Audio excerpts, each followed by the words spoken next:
Hello बच्चों, चलिए प्रश्न पढ़ते हैं। यदि 7 और 73 के मध्य n समांतर माध्य इस प्रकार है कि पांचवें समांतर माध्य का मान 27 है, तो n का मान है विकल्प नंबर ए 10, विकल्प नंबर बी 11, विकल्प नंबर बी सी 12, विकल्प नंबर डी इनमें से कोई नहीं। मुख्य अवधारणा, तो हमारा जो प्रश्न है वो श्रेणी और अनुक्रम से संबंधित है। तो इसके अंदर हम बात करेंगे समांतर श्रेणी के बारे में। तो देखो भाई, हमारी जो समांतर है श्रेणी होती है वह श्रेणी जिसके क्रमागत दो पदों का जो अंतर है वो हमारा यदि समान है तो वो हमारी समांतर श्रेणी होती है। जैसे हमारे पास है एक एक ए दो ए तीन, ये एक समांतर श्रेणी है। तो इसका जो हमारा प्रथम पद है वो ए है, वो बराबर हो जाएगा A1 के। और जो हमारा सारव है अंतर है जिसको हम लिखेंगे डी से, वो हमारे पास हो जाएगा A2 माइनस है A1।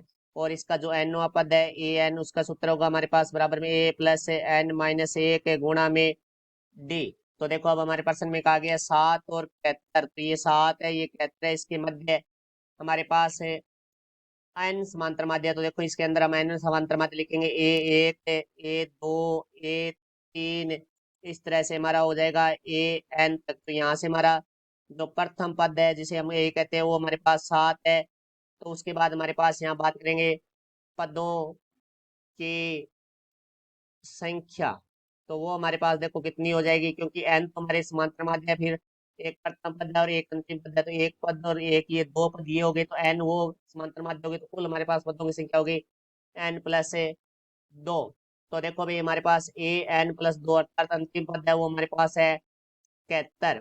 तो यहाँ से देखो अभी सूत्र में मान रखेंगे AN के। तो देखो यहाँ से AN+2 बराबर आ जाएगा A प्लस एन की जगह आ गया हमारे पास N+2 माइनस 1 गुणा में डी। AN+2 का मान है हमारे पास 71 बराबर ए का मान है हमारे पास 7 प्लस N+2 माइनस 1, तो हमारा प्लस का 1 आ जाएगा गुणा में डी। तो यहाँ से देखो 71 प्लस का 7 बराबर से दूसरी तरफ जाके माइनस का 7 हो जाएगा। 71 माइनस 7 बराबर N+1 गुणा में डी। तो यहाँ से डी का मान निकालेंगे तो डी बराबर आ जाएगा 71 में से हम 7 घटाएंगे तो हमारे पास आ गया 64 बटा में, क्योंकि N+1 डी के गुणा में था, बराबर से दूसरी तरफ जाके भाग में हो जाएगा। तो बटा में N+1 का, तो डी का मान होगा 64 बटे N+1। तो अब देखो हमारे को प्रश्न में दिया गया है कि हमारे पास जो पांचवें समांतर माध्य का मान 27 है।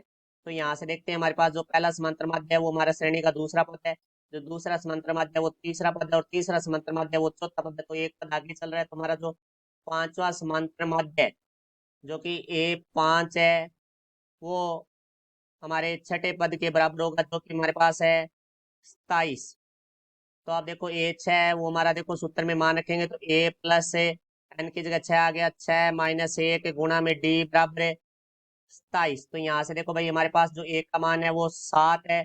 तो 7 प्लस 5 गुणा में जो डी का मान है वो हमारे पास है 64 बटे N+1 बराबर हमारे पास आ गया 27।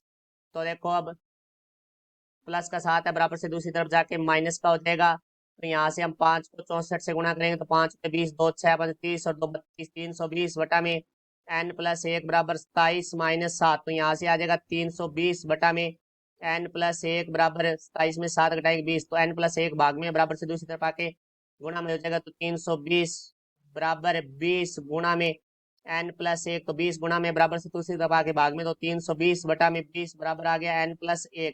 तो जीरो से हमारी जीरो कट गई। तो यहाँ से देखो भाई 32 में 2 का भाग देंगे तो हमारे पास आ जाएगा 16 बराबर N+1। तो प्लस का 1 है, बराबर से दूसरी तरफ जाके माइनस का हो जाएगा। तो 16 माइनस 1 बराबर N। तो यहाँ से N बराबर हमारे पास आ चुका है 15। तो N का मान है वो हमारा होगा 15। तो हमारे पास देखो विकल्प नंबर ए है वो 10 है, विकल्प नंबर बी है वो 11 है, विकल्प नंबर सी है वो 12 है। तो हमारा उत्तर आ रहा है, जबकि N का मान है वो 15 आ रहा है। तो हमारा उत्तर होगा विकल्प नंबर डी। तो ये हमारे प्रश्न का उत्तर हुआ। आशा करता हूँ समझाया होगा। धन्यवाद।